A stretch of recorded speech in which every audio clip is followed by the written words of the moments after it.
Здравейте, хора! Пуснал съм Дивия мустак. Тресема критическата на средната възраст или нещо такова. Но както и да е, това не е важното. Днеска ще ви разкажа как мина първия ден от пътуването, от голямото пътуване от Норвегия до България с кола. И общо взето първия ден беше най-лесният, защото пътувахме най-малко. Само 700 км.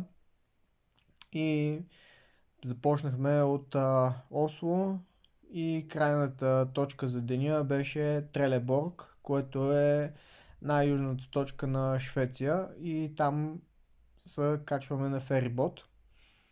Какво мога да ви кажа? Пътищата са хубави, магистрала, идеална хубава магистрала, няма дупки, няма нищо. Единственото кофти е, че ограничението за движение е супер ниско спрямо българските стандарти и максимално разрешената скорост е 110 км, така че искаш не искаш повече от 120 малко трудно да вдигнеш, защото ако те гепат, глобите са супер жестоки.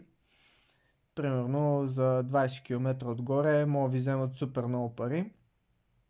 Ако някой не знае, Дания, Швеция, Норвегия, супер строги ограничения и глобите са жестоки и трябва да се спазват ограниченията, така че това мога да ви кажа. Една интересна случка, докато караме и ние шофираме 115-120, така си позволяваме да вдигаме и по едно време гледам на страничното огледало, зад мен се задава нещо, ама като изтребител. И какво се задава? Една миниатюрна Тойота с една забрадена дама от тип новите европейци, където явно предната вечер е вечеряла с Аллах, беше се изстреляла тая с тази миниатюрна Тойота 130-135 и на подмина като малка гара, обаче тя си знае. Явно има стабилни връзки там с ония отгоре, че да не се притеснява.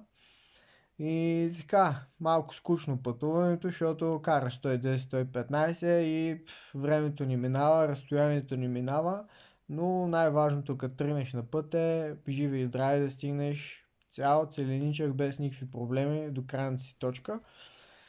И така, първия ден 700 км